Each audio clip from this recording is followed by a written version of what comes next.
સુરતમાં 150 કિલો નકલી પનીર બાદ હવે 63 લાખ રૂપિયાનું શંકાસ્પદ ઘી પકડાયું છે। ગુજરાતમાં બનાવટી ચીજોની બોલબાલા જોવા મળી રહી છે। સરકારી ઓફિસથી લઈ અને અધિકારીઓ ડુપ્લિકેટ મળી આવે છે, ત્યારે સુરતના અલગ અલગ વિસ્તારમાંથી બનાવટી પનીરની સાથે ઘી પણ મોટી માત્રામાં ઝડપાયું છે। આરોગ્ય વિભાગની ટીમની મદદથી પોલીસ અને એલસીબી દ્વારા સમગ્ર કાર્યવાહી કરવામાં આવી હતી। આરોગ્ય સાથે ચેડા કરનારા તત્વો સામે હાલ પોલીસે આગળની કાર્યવાહી શરૂ કરી છે।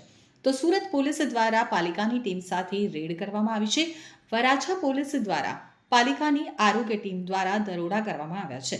વરાછા ખાતે આવેલી તાસની વાડીમાં શંકાસ્પદ પનીર ઝડપાયું છે, તો 150 કિલોથી વધારે શંકાસ્પદ પનીર અહીંથી ઝડપી લેવામાં આવ્યું છે। પાલિકાની આરોગ્ય ટીમ દ્વારા પનીરના સેમ્પલ લેવામાં આવ્યા છે, તો વરાછા પોલીસે 3 ઇસમોની અટકાયત કરી છે। સુરતમાં ઝોન 1 એલસીબી ટીમ દ્વારા મોટી કાર્યવાહી કરવામાં આવી છે, તો પૂર્ણા અને સરોલી ગામમાંથી મોટા 2 ગોડાઉન ઝડપી પાડ્યા છે।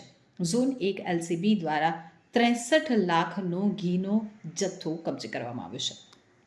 શંકાસ્પદ ઘીનો જથ્થો પોલીસે કબજે કરી સેમ્પલો લીધા છે, તો ગોડાઉનમાં ઘી બનાવી અલગ અલગ પેકેટમાં પેક કરતા હતા।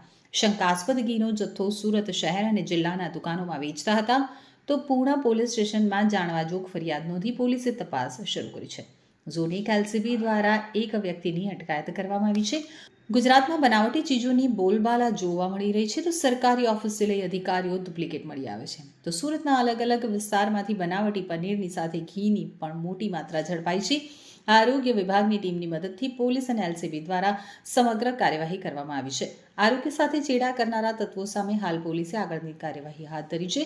સુરત પોલીસ દ્વારા પાલિકાની ટીમ સાથે રેડ કરવામાં આવી છે અને વરાછા પોલીસ દ્વારા પાલિકાની આરોગ્ય ટીમ દ્વારા દરોડા કરવામાં આવ્યા છે। વરાછા ખાતે આવેલી તાસની વાડીમાં શંકાસ્પદ પનીર ઝડપાયું છે।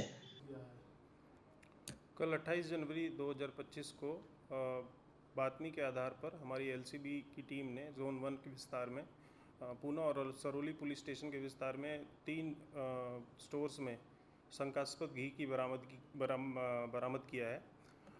कुल कीमत जो घी का बरामद हुआ है वो 65 लैक्स है और प्रिलिमिनरी ऐसा लग रहा है कि ये घी में मिलावट है, तो इसीलिए हमने फूड एंड ड्रग्स डिपार्टमेंट को इन्वॉल्व करके और सैंपल टेस्टिंग के लिए अभी लैब में भेजा है और अभी हमने जानवा जोग दाखिल किया है और रिपोर्ट आने पे हम इस पे उचित कार्रवाई करेंगे।